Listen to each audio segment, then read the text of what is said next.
Maíra Poubel, professora de História. E a gente vai ver agora sobre as unificações, revoluções na Europa, mas especificamente o caso da unificação alemã.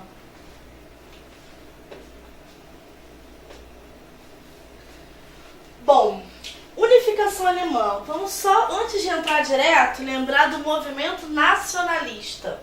O nacionalismo, né, foi uma tentativa, uma busca por achar uma origem comum, um sentido através da história, da literatura. Era você conseguir pegar lugares que não se viam às vezes como pertencentes a uma mesma coisa, como uma nação. Porque a ideia de nação, gente, ela não surge assim, do nada. É uma ideia que ela é construída.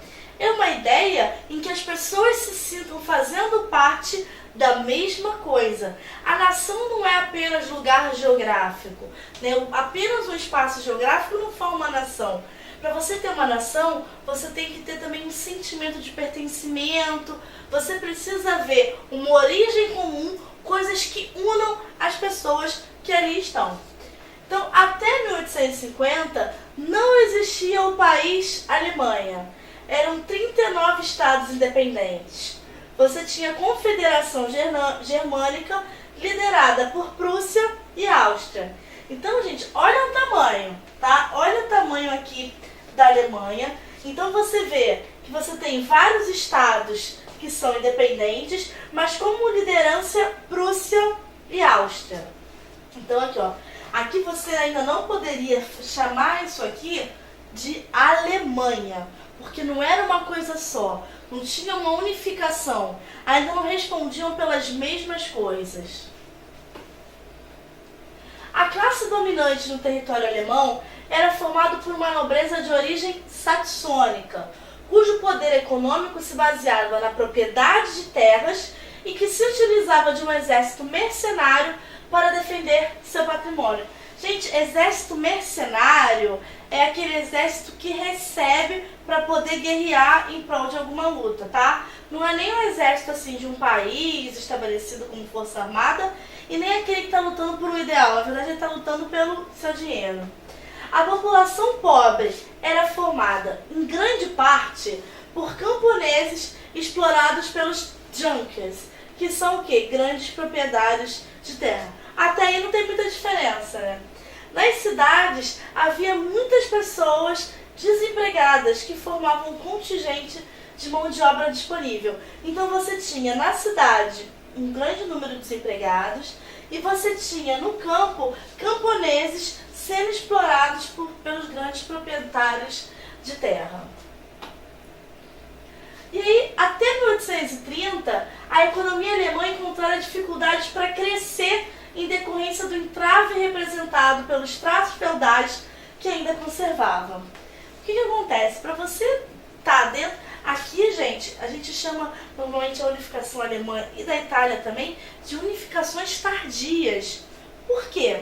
Porque nos vários outros países já tinham se unificado, já estavam com um país forte, o que fazia com que os outros países tivessem um desenvolvimento econômico muito superior. Porque quando você se unifica, você acaba tendo mais poder, né, enquanto economia solidificada e unificada. Aqui não, aqui você ainda tem estados independentes, isso é um entrave para o desenvolvimento econômico, né? Isso acaba sendo uma barreira para conseguir ficar no mesmo patamar de desenvolvimento econômico e industrial de outros países que estavam por ali. Em 1834, a Prússia e o Grão-Ducado de Hessen criaram um sistema de comércio livre, chamado Zollverein, União Alfandegária, que decretava a livre circulação de mercadoria entre as duas regiões. Por exemplo, gente, uma das coisas que dificulta esse crescimento econômico, vamos pensar assim, Brasil, a nível de Brasil. Se fossem os estados que a gente tem hoje, fossem países diferentes, vamos pensar assim, São Paulo, Rio de Janeiro e Minas Gerais. Então, São Paulo tinha uma grande indústria, a indústria era muito desenvolvida. Já em Minas, você tinha um grande desenvolvimento de leite, de queijo, né? Você tinha fazendas enormes. Agora, o Rio de Janeiro já tinha plantação de laranja, banana, de frutas. Quando você tem se fossem países diferentes, por exemplo, poderia esbarrar em taxas alfandegárias, que são aquelas taxas que você paga quando passa o limite, né? Quando você cruza de um país para o outro. Então a banana daqui do Rio poderia chegar muito cara em Minas, e nisso ninguém compraria. O Rio de Janeiro ficava sem dinheiro. Agora, quando você faz uma união alfandegária, que foi esse primeiro passo, significa o quê? Que todos esses produtos poderiam circular livremente entre esses 3 estados sem taxação, o que favorece o consumo, o que favorece a economia. Consegue entender que é por isso que a unificação ajuda na questão da economia? Porque um monte de barreiras alfandegárias e econômicas são quebradas quando vira tudo um país só, uma nação só. O livre comércio resultou na aceleração do ritmo de desenvolvimento das indústrias e do transporte fluvial e ferroviário, mas o crescimento econômico não beneficiou as classes pobres, cujo trabalho sustentou o progresso econômico. Então a gente esbarra naquilo, um crescimento econômico diferente do crescimento social. Você cria essa alfândega livre, né? Você cria, quando você cria economicamente, você tem um avanço, mas socialmente, ou seja, as condições da população pobre, não foram significativamente mudadas. Bom, nesse contexto econômico, a gente tem 3 correntes de pensamento que se estruturavam. O primeiro era o grupo radical, a qual se associaram a pequena burguesia comercial e os políticos do sul da Alemanha. Baseado nas ideias do filósofo Hegel, defendiam princípios democráticos como igualdade de direitos e soberania popular. Foi uma violenta opositora do regime monárquico e, apesar de suas propostas se aproximarem das necessidades das camadas pobres, o radicalismo não contou com a adesão dos trabalhadores. Então aqui a gente tem uma corrente de pensamento que já está com um pensamento mais alinhado à necessidade dos trabalhadores, mais alinhado com as necessidades da classe mais baixa. Mesmo assim, os trabalhadores não aderiram a esse movimento. Você tem o liberal, que foi liderado por grandes industriais e alguns intelectuais. Propunha a criação de um sistema de governo baseado no direito constitucional, né, através da Constituição, por meio de reformas políticas graduais. Então acreditava o seguinte: para ter uma mudança você precisava de uma Constituição e que você fosse devagar, fosse gradual, aos poucos você fosse fazendo essa mudança. E teve um socialista, que atraiu grande parte da classe trabalhadora.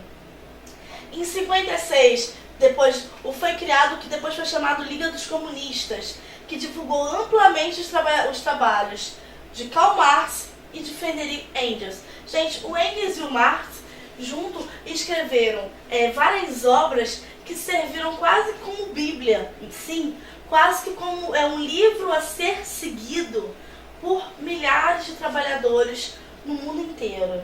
Pregava a revolução social, a coletivização dos meios de produção e o fim da divisão da sociedade em classes sociais. Você vê que aqui chega a ser, mais radical do que o radical. E foi a grande parte da classe trabalhadora foi aqui no grupo socialista que botou suas esperanças e investiu que poderia ser assim, que tivesse uma mudança para melhor.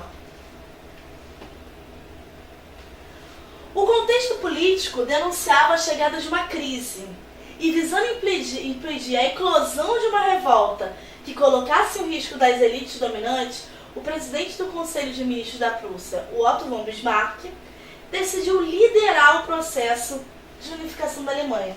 Então você tinha 3 grupos, e aí quando você viu que poderia dar problema a esses 3 grupos querendo liderar, querendo tomar a frente do processo, o Otto von Bismarck falou: não, calma aí, deixa que eu vou na frente, deixa que eu vou comandar, deixa que vai ser do jeito que eu quero. E aí Bismarck usou a bandeira do nacionalismo, que é essa exaltação da nação, para convencer os estados da Confederação Alemã a aderirem ao movimento. Então você pega o nacionalismo enquanto ideia, enquanto ideologia mesmo, e transforma isso num uso político, para você conseguir convencer a aderir à ideia. Os pressupostos nacionalistas garantiam também outro interesse da Prússia, a criação de um Estado alemão independente da Áustria. Então você está querendo ali fazer um Estado alemão que fosse diferente da Áustria. Conduzindo a unificação, Bismarck procurava garantir aos prussianos o controle político do novo país. Então os prussianos seriam aqueles que ficariam na frente, junto com Bismarck, controlando da forma que mais fosse conveniente, né, os rumos que essa unificação, que esse país iria tomar. A estratégia de Bismarck para efetivar a unificação incluiu 3 guerras, todas vencidas pelos prussianos, contra a Dinamarca, a Áustria e a França. Então foi dessa forma que foi sendo conduzido o processo revolucionário. Diante de um inimigo comum, a França, os estados do sul que ainda resistiam à unificação aliaram-se à Prússia. Então a Prússia entrava na guerra, né, ela ganhou 3, e aí o que acontece? Tinha um inimigo comum, a França. Então contra esse inimigo comum, quem ainda não achava legal se unificar, né, quem ainda era contra a unificação, passou a defender também essa causa. A guerra contra o Império de Napoleão III, que é a Guerra Franco-Prussiana, durou 6 meses e os franceses foram derrotados. Então você teve essa união, essa mobilização contra a França que foi vitoriosa. Em janeiro de 1871, a França assinou o Tratado de Frankfurt, pelo qual cedia à Alemanha a região da Alsácia-Lorena. Então, como foi, né? Os franceses foram derrotados e a Alemanha cedeu a região da Alsácia-Lorena. A Alemanha unificada passou a ser governada pelo imperador, conhecido como Kaiser, Guilherme I, da Prússia. Vamos lembrar quem comandou todo, né? Quando a gente fala na Itália, a gente pensa na liderança de Sardenha-Piemonte, Piemonte-Sardenha. Quando a gente pensa aqui na Alemanha, a gente pensa na liderança da Prússia. O Otto von Bismarck foi nomeado primeiro-ministro do Império. O grande desenvolvimento econômico alcançado pela Alemanha depois da sua unificação criou uma zona de conflito com outras potências da Europa, sobretudo com a Inglaterra e a França. Esse conflito de interesses esteve entre as principais causas das 2 guerras mundiais ocorridas no século XX. O que acontece? A Itália e a Alemanha tiveram essa unificação tardia. Então as outras nações foram se industrializando, foram cada vez mais se equipando. A Alemanha, a Itália não, a Itália depois não apresentou tanto risco. Mas a Alemanha, depois da unificação, ela teve um crescimento econômico gigante. Ela começou a fazer frente àquelas nações que até então lideravam absolutas. Por quê? A Alemanha estava desorganizada, desestruturada, não estava unificada. Quando juntou, se unificou, se estruturou, começou a fazer frente àquelas grandes, principalmente Inglaterra e França. E aí começou a incomodar aquelas nações que até então reinavam sozinhas. E foi isso que originou depois 2 grandes guerras, onde elas sempre estavam em lados opostos. A gente vai ficando por aqui. Tchau.